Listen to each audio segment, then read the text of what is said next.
Okay, let's see. Just a sec, just doing a Facebook update. Okay.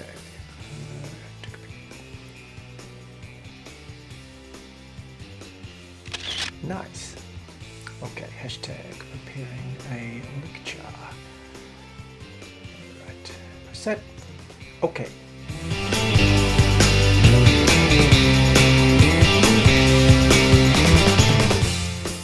Hi there, my name is Ian Miller. I have been working as an emergency department nurse at a teaching hospital in Canberra now for the last 34 years. I also have a website called The Nurse Path with accompanying Facebook page, Twitter feed, Instagram, LinkedIn, blah, blah, blah, blah.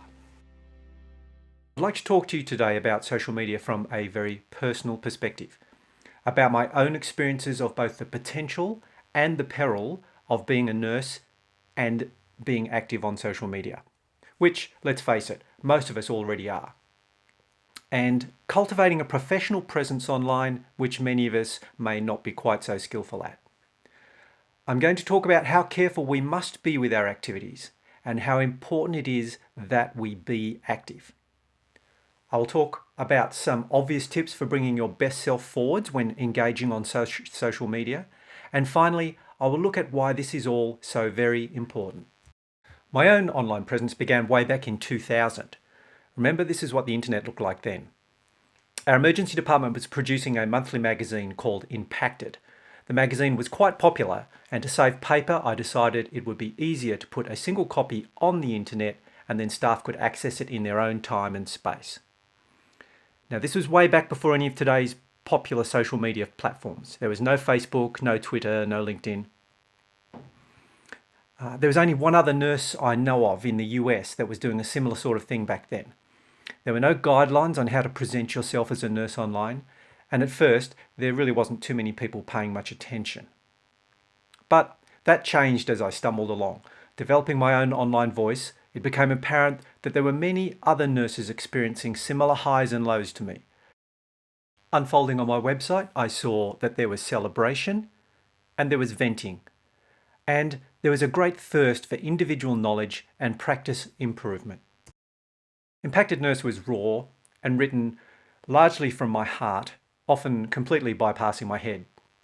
I wrote about issues and problems I experienced in the health system. I read about patients I had looked after. Eventually, it was inevitable that it would hit the radar of my employer.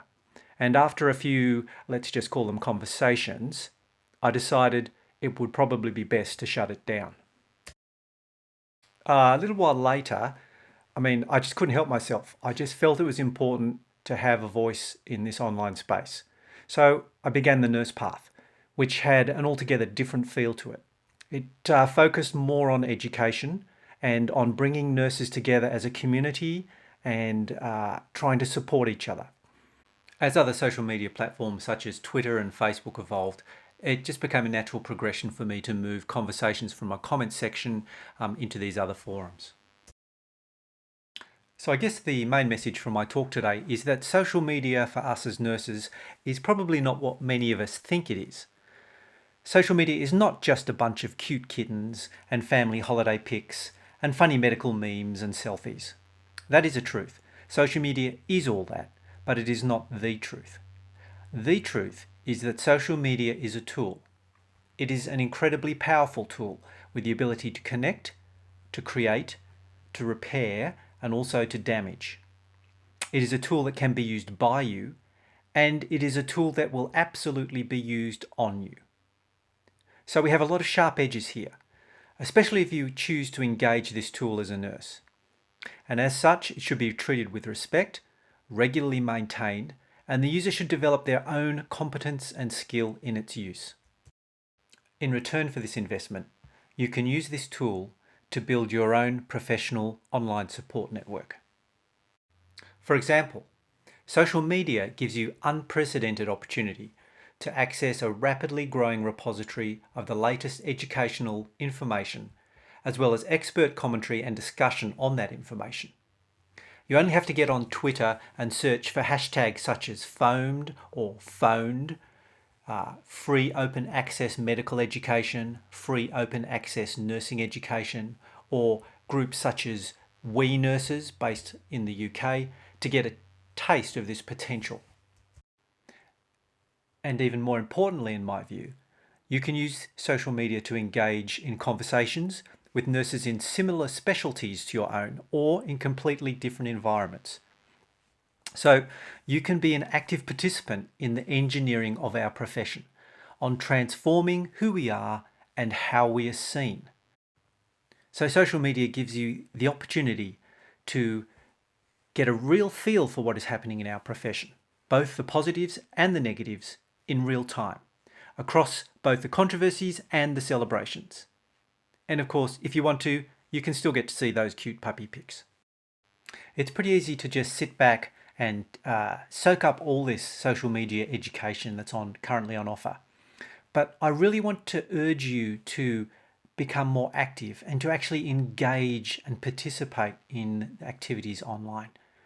I want you to find your own voice. And there's two reasons for this. The first is best captured in a quote from the book From Silence to Voice. The authors Bernice Buresh and Suzanne Gordon say this: how nurses present themselves as professionals and how they explain their professional work has a bearing on how members of the public frame the practice of nursing.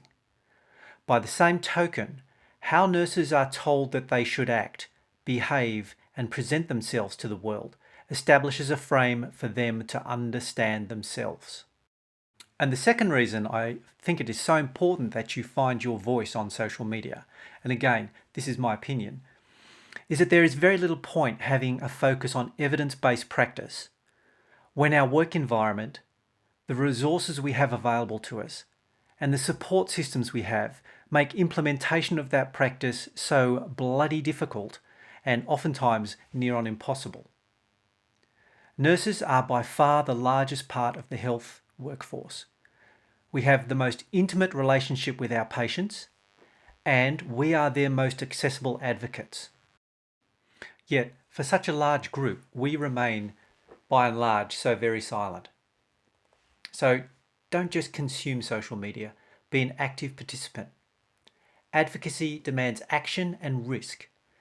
It comes from the word advocate, which in turn comes from the Latin vocare, which means to voice.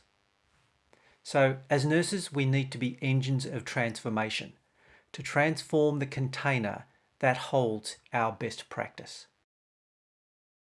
And there is much to be transformed. Stress and workload management and building resiliency into our personal nursing practice.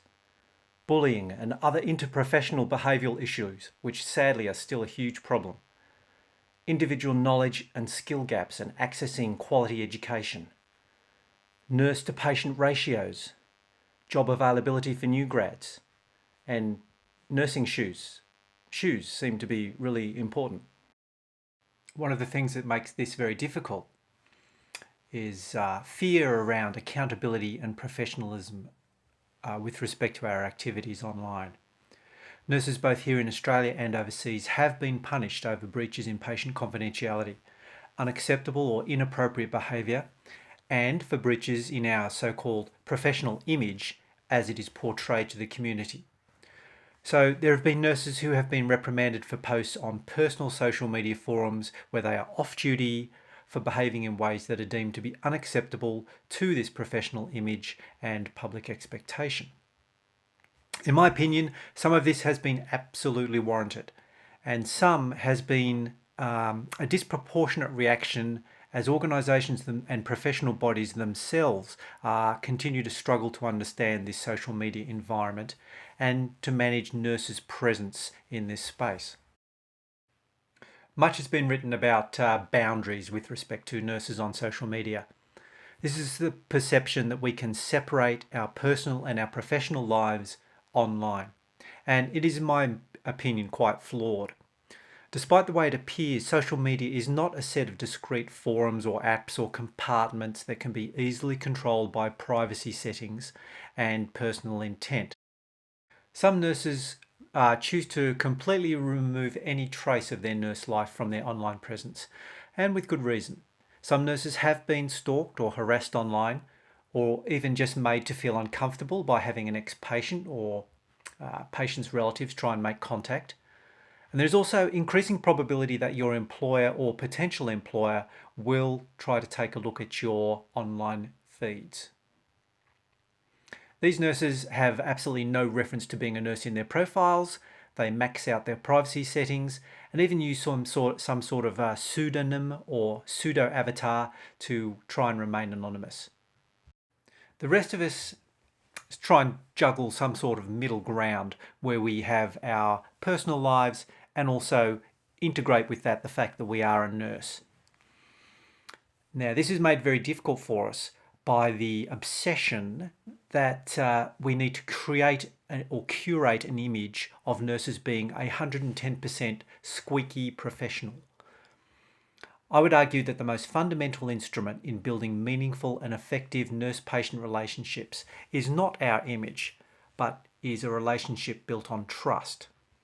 And it is up to us to actualize this truth on social media, that we can be both professional and absolutely human, that we are competent, highly skilled, compassionate healthcare leaders that can be trusted to place our patients at the center of our world when they are under our care, but that despite this, we are not angels, we are not superheroes, and we are definitely not some sort of perpetual motion machine of virtue. Despite the highly curated perception, we are not nurses 24/7, 365 days a year. We may indeed drink alcohol. We may well get up to social shenanigans. We may muck around a little bit when we're at work. We may say inappropriate things online from time to time. The public and our own employees must learn that we can, by and large, slide back and forth between these two areas of our lives with minimal friction and absolute reliability. We can be trusted to be both a nurse and not a nurse. And we are perfectly able to accept accountability for our behaviour as either. And the only way that this will be made clear to ourselves and to the public and to our employers is if we make it clear. Okay, so let me share with you, based on all the mistakes I've made, distilled down some quick tips to help you bring your best self to the social media space. First, know the rules. There are plenty of guidelines available now online to help nurses put on their professional hat when on social media. Super important to at least check out your own hospital or organisation's social media policy. AHPRA's policy is sucky, but there's some good policies at Flinders University, and also the ANMF has some useful information. Bottom line, my advice is don't post anything online that you wouldn't be prepared to print out and post on the wall in your tea room, then take a photo of it, print that out, nail it up in the main foyer of your hospital, and then shine a little tiny spotlight on it. 2. Guard your reputation. First of all, think before you post. I can tell you from personal experience that the late night vent or mind dump after a bad shift is one of the biggest risks to getting yourself into trouble online. There is absolutely no such thing as a timeline. Pretty much everything I've ever written or spoken online, all that stuff from those now long deleted websites, all my transgressions and screw-ups are still there and easily retrievable within a few minutes of searching for anyone who wants to. 3. Be respectful. Remember, we're pretty much all struggling. Be respectful to the individuals and other communities with whom you are engaging. Be polite and respect other people's views and copyright online. Use the behaviours and social norms that you yourself would expect to be treated with. So in conclusion, let me say this. Social media is this sharp-edged tool that is so very important in giving nurses a voice. Perhaps at this time, it is the most important tool to clarify who we are and what we do to both the public and to ourselves. The potential uses of this tool are large and not yet fully explored. So, the voice is you. Don't be scared to use it. Get up and active on social media. Consider developing your own nursing nexus. Start up your own Facebook page, maybe relevant to your own work environment or specialty or interest. Start your own website. It can be free and it is stupidly easy to do these days. Get active on Twitter and Instagram. Connect with others that are already online. Build a following. Connect, support, cultivate, share. At this time, perhaps more than any other, our profession needs to hear what you have to say.